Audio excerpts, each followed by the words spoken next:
Got you niggas spoiling movies. Yeah. Brandon Collins, that's me. And Justin Brown for your movie needs. Medium popcorn. Woo! You haven't seen it, well, we're gonna spoil it. Spoil it in your face. That's your warning. So if you get pissed, it's all your fault.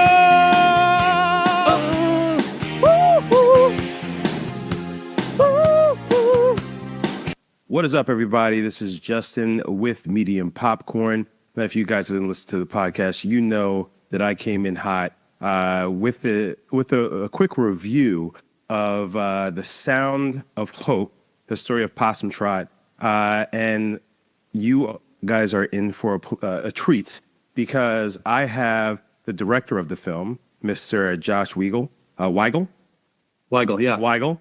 And I also have one of the stars of the film, Miss Nika King. Yes. Hello. Guys, I am so happy to have you guys on this. First of all, I just want to real quick, Nika, you as well as Coleman Domingo need to stop because between this film and Rustin, y'all trying to get me all up in my feelings and tearing up and crying. Look, that's the goal. We want to get you all up in your feelings. And I don't know what you guys are doing over there at Euphoria, where you're just like, you know what, we're waking up and you're choosing violence against just lies. But you're doing a great job because oh my gosh. So before we get into this, I just want to say, I don't know if you guys have listened to my review of the film. Appreciate it, but this film is near and dear to my heart because I grew up in the adoption system, not in the system myself, but my parents adopted and fostered kids from the time I was about 3 to 13. So I understand this world in a different way because I was just close to all my adopted brothers and sisters and things of that nature. So it's a little different, but I feel like even though I wasn't adopted, I just know it. I know way too much. So I lived it. And one of the main things that I felt about the film, that this felt very raw and real to a point where I felt like there were parts of this I'm just like, oh yeah, like that's my sister Jessica. Like I've had those feelings dealing with some of my brothers and sisters and us not truly getting along, at times and such. So but it felt so real to me. And it was something that for me, I typically don't see in films which are, handling adoption and such, because, it's something that we want people to do. We want people to go out there and be like, hey, taking these kids and such and help out. But, I feel like a lot of times people want to sugarcoat, what it's really like, and they'll get down to the really real nitty gritty of what, it really is. So with that being said, like Josh, what drew you to create this film and the way that you actually told these stories?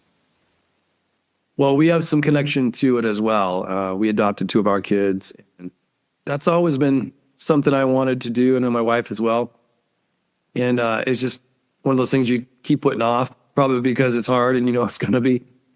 But we began that and dove in, and we're dealing with all that means. And it's, we began to learn more and more about the issues too as we did that. And I was shocked, as most people probably would be, to hear how many things in our society connect to the foster crisis. And for those people who don't know, I mean, it's like most of the kids who are trafficked in America, up to like 90% of them, come from the foster system or have spent time there. And you just go down the list, and it's just one of those places where there's so much brokenness. It's where families are in turmoil, they're falling apart, and it just leads to so much pain and suffering. And so we knew about that. And my wife was working in the foster adopt space in Los Angeles too, trying to get people to get involved and adopt kids. And it's just hard. it's one of those things it's understandably difficult. I mean, you're dealing with some of the most difficult things in life, when you're talking about kids experiencing all that. So when we heard about this story, we just felt like it had so many things that were critical to success in it.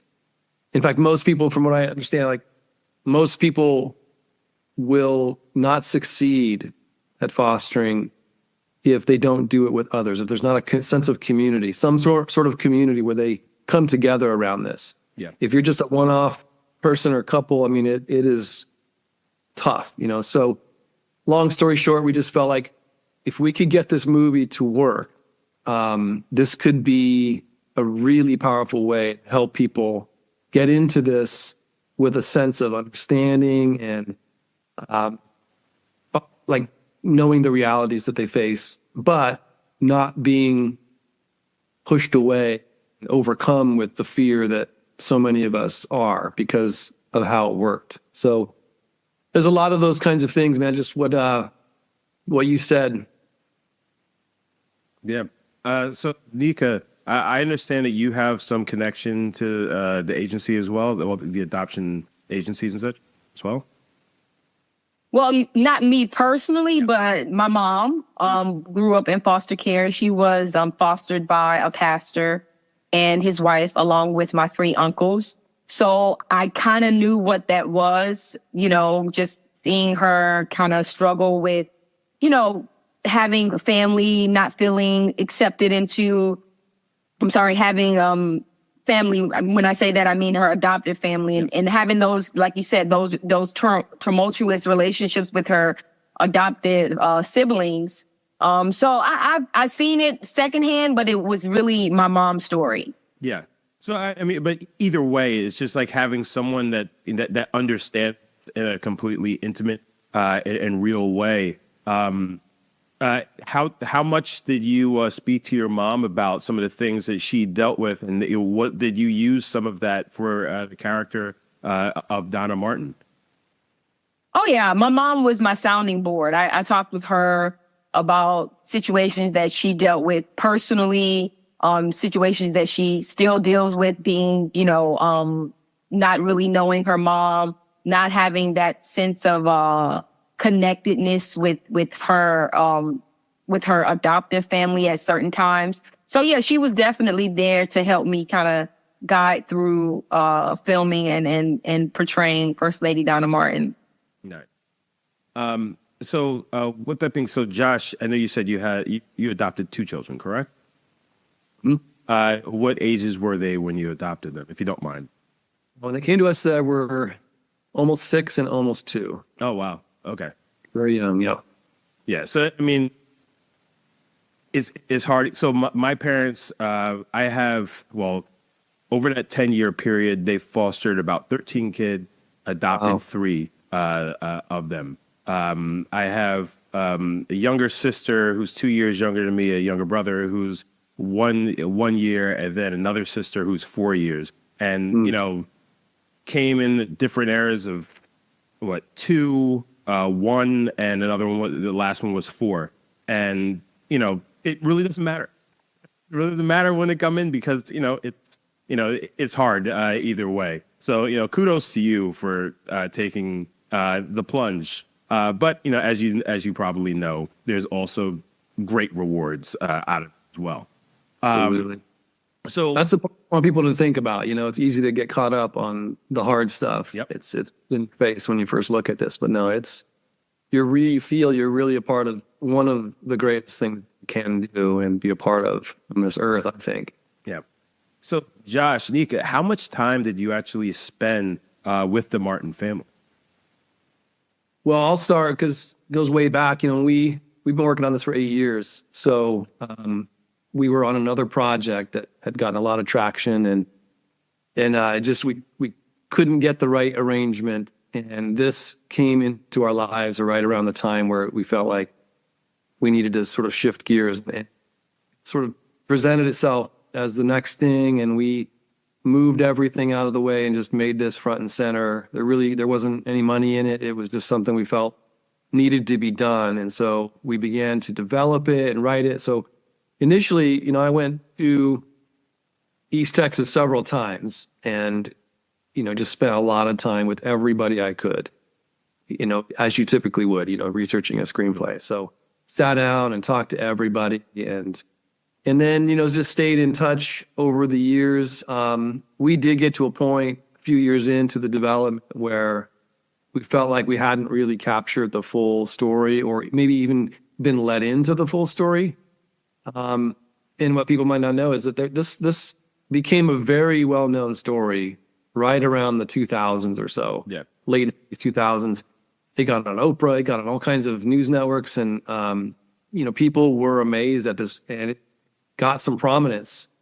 And so it was known, that's kind of how we knew about it. But it's one thing to, on the surface, have done this good thing, you could say, and another to really let people into what was that like.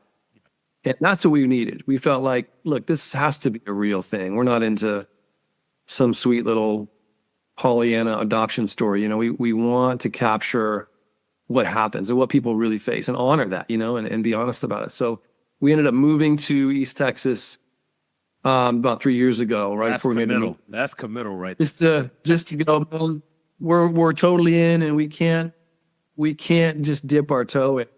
We don't feel really good about it. We got to do whatever we can. So that's our saga with that. And once we did that, of course, we began going to church with everybody and seeing them all the time, and really took things to the next level. Met a lot of the kids as well. So, Yeah.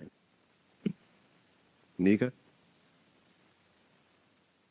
So for me, it just started with reading the script and meeting with Josh and Rebecca and loving, their energy and hoping, that they went with me. And I guess between the meeting, maybe a month and a half after that, I got the call and was flying to Atlanta, Georgia. And we were starting to film, and Demetrius came on board, and it was off to the races. It was definitely, I didn't have a lot of time to really sit with the material, but once I met First Lady and Bishop WC, it was kismetic. It was definitely synergy, and we were all like on the same page. We knew we had to get this story told. And so once we started filming, it was every day was a challenge, but we got through it.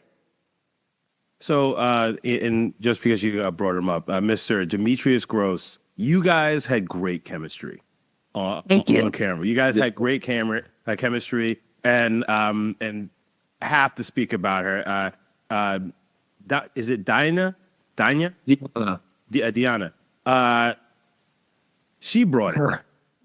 Oh, yeah.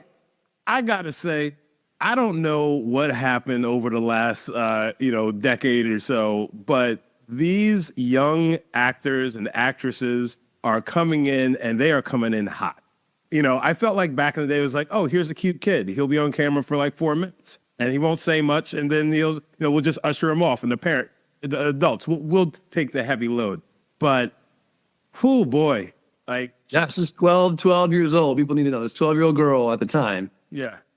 We had to wade through a lot of Disney actors, let's say, to get to her. I mean, there are a lot of those that are just not right. And she had a nice, subtle, real connection, and just a fantastic, amazing actress. So Diana Babnikova, you'll start seeing her more, I think. Oh, I'm pretty sure of it. Yeah, I mean, it's like I said, she very much reminded me of one of my adopted sisters. I mean, it was kind of eerie, kind of watching her on screen. But again, that also shows how dedicated she was to the role, and she just completely went in. But yeah, you got to keep an eye out for her.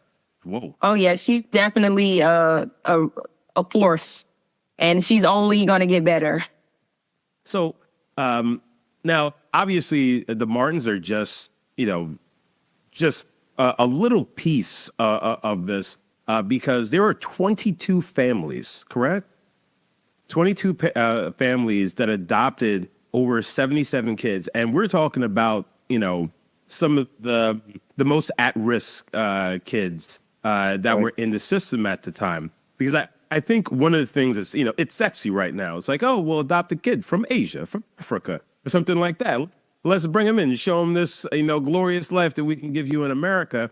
And a lot of the kids who really, really need the help here in the United States are kind of glossed over. Right. I think for me, like this showing, how much help that those kids need, that's what makes it so important for me. But did you spend any time with some of those other 22 parents? I mean, 22 families that kind of, piece together some of their stories, and was that then used inside of the full piece? Absolutely. So 2 of the couples in the film actually passed away a while back. And it was sad because one of them in particular, 1 or 2 of the kids, they adopted sibling sets. And 1 or 2 of the kids were still in high school when they passed away. So they basically, got re-orphaned. It's really tough. But we've heard such good things about them. And so we managed to meet with as many people as we could. Several of those families are still in Bennett Chapel today. A lot of them had moved out of the area over the years and we weren't able to get with them. So we just talked to anyone that we could that knew them. And some of the kids that I mentioned earlier live near Possum Trot still today in the city that we do now. And so we got to speak to them about their parents and hear from their perspective, what was this like? So yeah, did everything we could do to talk to everyone we could. Yeah. So like I said, before we started, Nika, I think you were here, but Josh was here with me. I like to keep a nice light, even though this is such a heavy subject matter. But like, I want to say something stupid. I want to ask you a ridiculous question. Let's go into the world of craziness.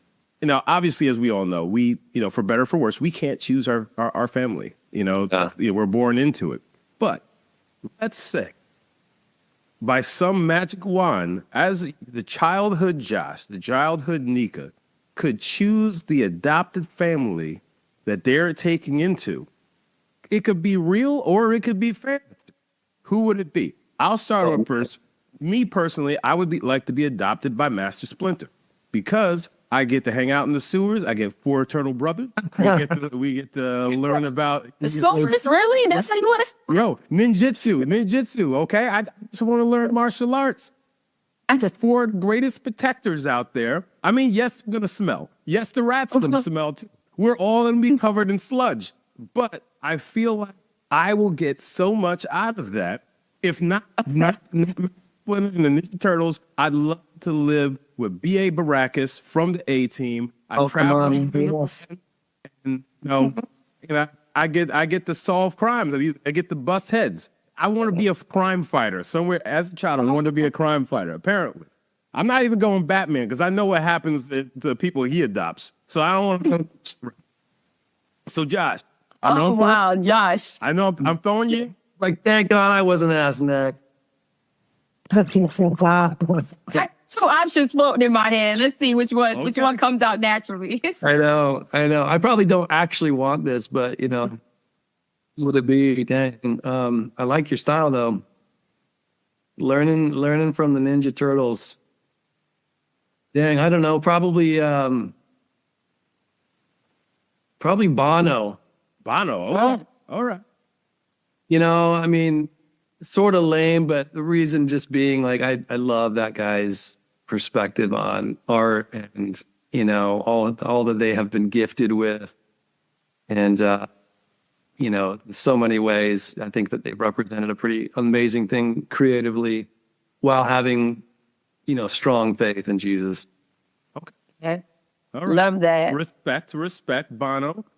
One's up. And the fact that you said respect like that, I'm going to have to say the Marleys. Okay. I'm going to have to.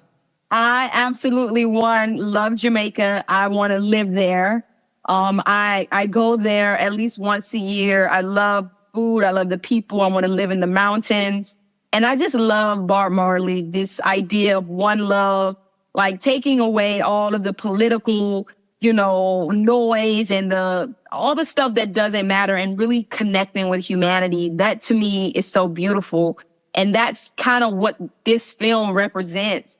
You know, like it's really, you know, a lot of stuff been happening over the past couple of days. And I want people to be reminded that this film is bigger than any issue that's happening in our country right now. We're talking about kids in a system that can be fixed. This problem can be fixed with the resources, with the knowledge, with this film. So I would definitely have to say the Marleys, because I feel like Bob Marley would definitely be an advocate for kids, and he would definitely go and watch this movie and spread the word. We got way too serious on you, didn't we? I'm sorry, I did. I thought preaching a little. You got to say Bugs Bunny. One love. When I was thinking, I was like, Nika, I love the way that you gave us Bob Marley. I was going to ask you, is this before or after Bob Marley was gone? Because, you know, their family has obviously gone on. But I love the way that you brought it back to the movie. You are media trained. You know what you're doing. Here I am talking about Ninja Turtles and B.A. Baracus. I want to be hanging around with Mr. T and have gold chains around my neck. And you're bringing it all back, wrapping it up. I love it. I absolutely love it. Which, again, I absolutely love this film. And, you know, anyone who's watching this, if you haven't watched this film already, it's been out since July 4th. What are you doing? You guys want to give some insight, you know, plug the film. Yeah. Also plug yourselves, your social media. I want the people to be able to follow you and follow your journey. So I want to say, like, we're coming into our second week now, and I think when we've talked about this, the issue's real and it's true. It's like a big deal. You know, we want to do some good with this. But what I want people to also know is it's like, this is a movie. You know, you're going to have a really amazing experience. I got really tired of not feeling very much in movies.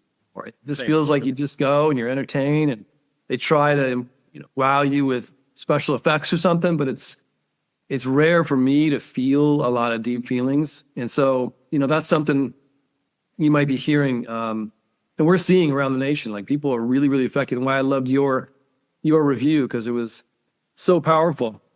You know, just knowing that you're affected by this, and you're trying to communicate that there's something deep that you touched that was real, and it's just so different. And I see that happening, and I don't take any credit for that. Just something special about this movie and the story and the way that it's touching people. You're going to go have an experience where, yeah, you may shed some tears, but you are going to come out of this, you know, having laughed and had a powerful experience. That's kind of how I look at it. It's like, it's a powerful experience that we're hearing people have. And then it's sort of go from there. You know, if this is something you want to get involved with and do more with, you'll have an invitation to do that. But it's also just something we want people to know about. We want them to become aware about this issue, and then just enjoy a movie. And honestly, man, this movie is up against a lot coming out in the summer like this. Yeah. So I hope people go see it, and just know it's going to be something powerful. Love it. Josh, do you have any social media to plug? Yeah, so our company is called Peace Tree Productions, and we did this through that company, and that's what we're about. You know, we want to do movies like this that really hopefully change the world profound way. And so you can find us on Facebook that way, and my name, Josh Weigel. Just look us up, and we hope you come along for the ride, because the kinds of things we want to do, I think, are outside the norm. We're really looking for people to enjoy that part of cinema, you know, not just entertainment. It could be so much more. So that's what we're after. Love it. Nika? So yes, you can go to my website, NikaKing.com, all my socials on there, my upcoming stand-up shows whenever I have time to perform. And yeah, you can purchase tickets online. We're going into our second week. We want to make this second week the best week. So we're asking for all of your, you know, followers and audience members to just tap in and go watch Sound of Hope, Story of Possum Trot. Angel.com/Sound of Hope, right? Did I get that right? I think you did. Now, and if I got that wrong, just go to your Facebook. You'll find us. So I just want to say again, Josh, thank you very much for joining me. Thank you very much for being behind the making of this film and just bringing this to life. Nika, again, thank you for being here. Thank you for taking the time out of your busy day. I'm looking forward to seeing more of you on screen, on the big and small screen. I mean, you did a phenomenal job in this film, and I'm looking just to see more of you. Thank you. Again, thank you very much, and I will bid you guys adieu. And guys, if you haven't already, please follow the show, Medium P Podcast, on all social media platforms, and of course, patreon.com/Medium Popcorn. All right, guys, I'm Justin. You can follow me at J Brown Did It on all the socials, and that is all, guys. Again, thank you very much, and I will catch you at your next premiere because I want to see what's coming up next. On for both of you. Good to be here. Thank you so much, Justin. Guys, thank you. That's your warning. So if you get pissed or you're